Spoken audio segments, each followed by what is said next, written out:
Right, so I'm here with Phil now. I'm just gonna have a look at my commuter bike and see what needs, sorry, I've not even got your head in it, sorry.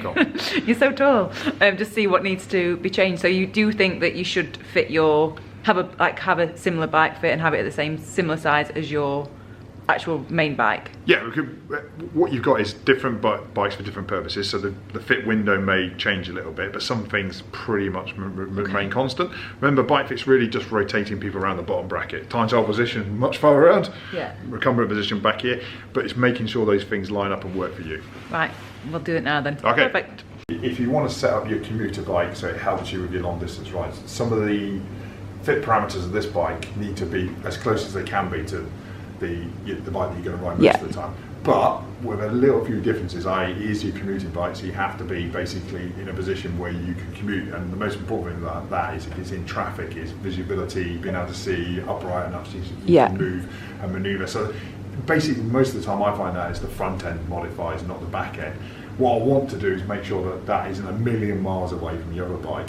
Remember I talk about a bike fit window, so as long as you're within that fit window, it can look a little bit different and be sort of, how would I say, it would be scaled or moved towards being more comfortable for commuting, but it doesn't want to be a million miles away, because what you find then is transferring between bikes becomes a little bit different. That's what I found, because I think that's quite different to my other bikes. I was like, maybe I should probably... And it can even cause injury if it's between, if it's that different, because you're stressing out different ways. The other thing is that heavy training, that commuting training, that you want to weaponise that as much as you can and make it contribute towards you riding the bike. So if it's in a very different position, the muscles are working in a different way and at different capacities and different, what we call length-tension relationships. So I think it is worthwhile trying to make sure it's in the right, it's working for you basically. Perfect. Right, let's go.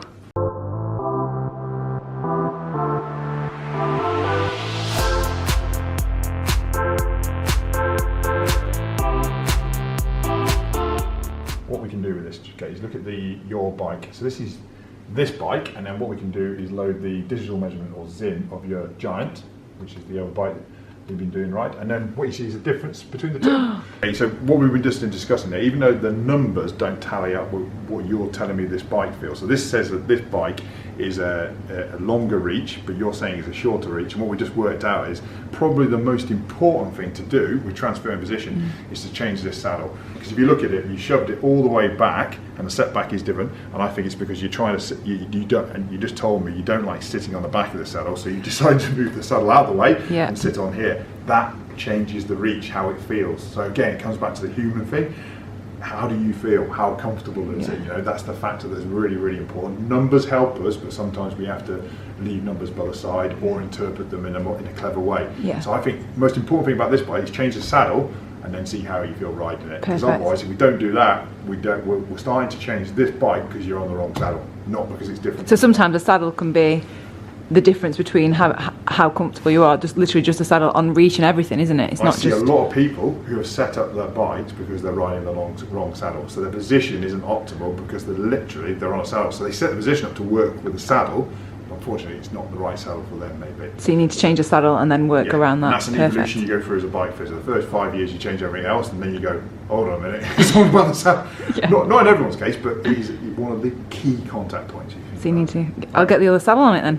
Perfect. So the plan of action now is to get the same saddle that is on my main bike, which is the Bontrager Agena model, and yeah, I guess when I think about it, it does make sense that is going to affect reach, it's going to affect kind of how you are seated and positioned on the bike, which when Phil explains it, it just makes perfect sense. So that is what I'm going to be going to do, and I will keep you updated how I get on with that and seeing how much of a difference that makes. So yeah, that is pretty much it for this video. I just want to say thank you again to Phil for like answering these questions. I'm learning as you're learning, so yeah, very knowledgeable guy, so really do appreciate it. I'm going to leave all these details below for his website if you want to go and have a look at that, and also for his book, his bike fit book. He basically wrote the book on bike fit, so I'll leave all those links below. If you haven't subscribed, then subscribe. If you want to, give the video a like. If it has helped you kind of figure out whether or not you should be having your bike in the same setup for your commute. So that is pretty much it for today. Hope you're having a good day, and I will see you next video. Bye!